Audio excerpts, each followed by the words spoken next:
So mga kautang, welcome back again dito sa akin channel. So may isa na namang commenter na nagsasabi na nakapag-loan daw siya dito sa unang hiram niya ng 500 pesos at yung tubo mga kautang is 70 pesos sa loob po yan ng 7 days. But yung second loan niya dito ay 180 days installment na siya mga kautang na may 3 schedules. Yan yung sabi niya dito na nag-offer sa kanya ng 1,400 plus 600 daw yung tubo within 3 schedule na 180 days pero hindi niya sinubukan mga kautang. Hindi niya siguro hindi pa niya kailangan. At hindi lang yan mga kautang dahil meron pong na-approve sa halagang 8,000 dito sa unang hiram. So ito na nga mga kautang, itong loan application na ito is nasubukan ko na ito before. Kaya ngayon, magbibigay ako sa inyo ng pinaka-update sa interest ngayon ng loan application na to. But bago tayo magsimula mga kautang, gusto ko lang sabihin sa inyo na ongoing na po ang aking paglilista ng mga masasali sa ating paraffle dahil mamimili ako sa 20 katao ng tig 100 pesos GCash. Pero hindi lang yan mga kautang dahil road to 10k subscribers na tayo, mag-a-additional po ako ng 30 katao mga kautang na mananalo ng tig 100 pesos GCash. Kaya abang-abang kayo mga kautang sa susunod ko pang uploads dahil mag-spin the wheel tayo dito sa aking YouTube channel. So ito na nga mga kautang for today's video, pag-uusapan agad natin itong si Peso Wallet. Yes mga kautang, si Peso Wallet is na-review ko na ito before sa inyo. Kaya sinubukan ko ulit ang loan application na to So Peso Wallet, nag-install at nag-download ako nito sa Google Play Store mga kautang. So sabi dito, ito ay naka-SEC registered mga kautang na nag-o-offer ng 2,000 hanggang 25,000 pesos. So alam naman natin mga kautang na kapag tayo ay nag-install at nag-download, di ba, na-access nila yung mga contact list natin, yung iba mga kautang nag-access ng phone call logs natin, yung sa tawag, yung sa SMS, nag-a-access sila. So, kung ayaw nyo yan mga kautang na ma-access, lalong-lalo na yung photo, may mga loan app na nag-a-access din ng photo mga kautang. Kung ayaw nyo lang ng ganyan is you can apply direct website po na hindi nangihingi ng permission to access. Wala talaga silang ma-access sa phone nyo kasi nga apply kayo direct website. So, yung mga link nyan mga kautang na hindi nyo na kailangan mag-install is ilalagay ko sa description box or sa pinned comment section ng video na ito. At eto na nga, since nag-download ako at nag-install dito mga kautang, sinubukan ko talaga, as you can see sa screen, na 25,000 yung maximum loanable amount na 180 days mga kautang. As usual, diba, sa kahit anumang loan app, kailangan nating maglagay ng basic information, yung contact information mga kautang, 3 contact person yung hinihingi ni Peso Wallet mga kautang. At eto na nga, pagkatapos yung ID information, so kailangan natin mag-upload ng photo, ng valid ID at selfie po kasama na nagkahawak tayo ng valid ID. At yan mga kautang, yung mga valid IDs na pwede dito, meron silang highly recommended IDs dito na SSS, passport, UMID,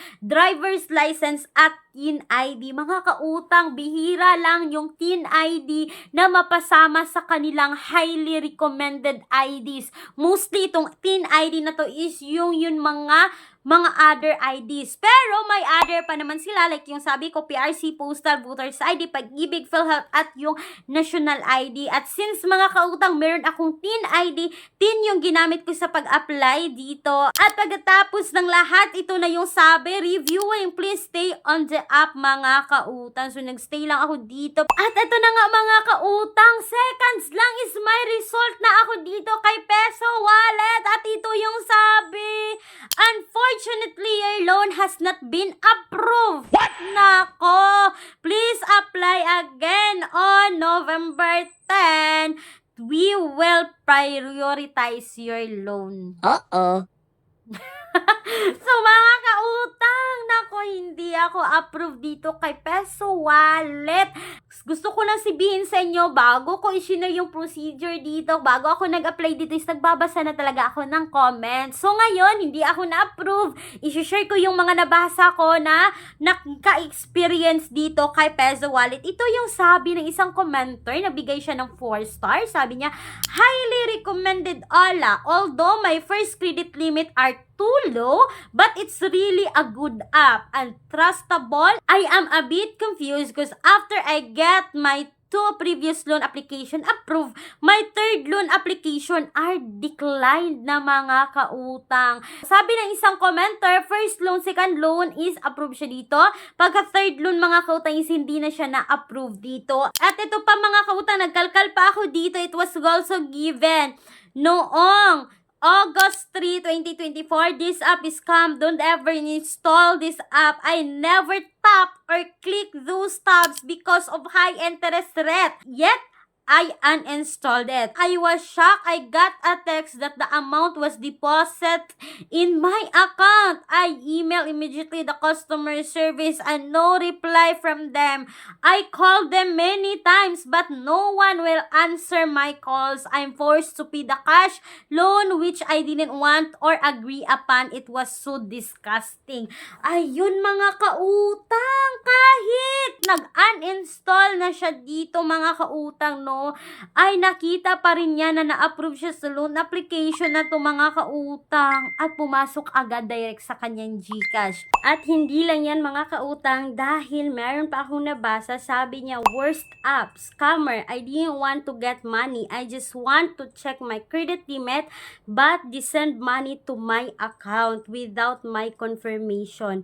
So ibig sabihin nito mga kautang na nag-auto approve itong si Peso Wallet. Pero hindi lahat dahil ako nga ay na-decline dito. The service fee is high and you have to pay in just 7 days mga kautang. At hindi lang yan dahil nagkalkal pa ako dito, no, para nga maibigay ko sa inyo kung magkano nga ba talaga yung service fee ng loan application na to. Sabi dito, it was hell experience. My first loan was unwanted loan. Sabi niya, yung pamangkin niya po yung accidentally na nag-press ng get money and there's no confirmation. Sabi niya, I truly received 6,240 pesos but upon checking the app, I just need to pay 8,000 after 1 week. So imagine mga kautang no, na service fee na kanilang dinidak is 1,790 at babayaran niya ito sa loob po yan ng 1 week or 7 days. So akalain nyo mga kautang sa 8,000 na loan amount niya dito, 6,240 yung na-receive niya at babayaran sa loob po yan ng 7 araw.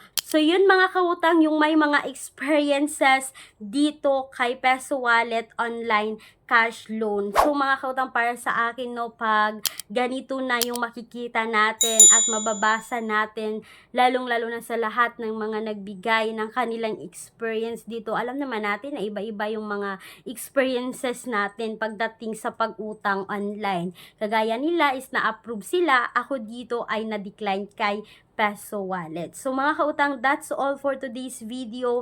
Hindi sponsored ang video na to at pag-isipan yung mabuti na umutang ba dito or hindi. Para sa akin, hindi recommended ang loan application na to. So that's all for today's video mga kautang. Once again, this is Clarice, ang yung number 1 palautang dahil utang is life. Bye bye bye mga kautang.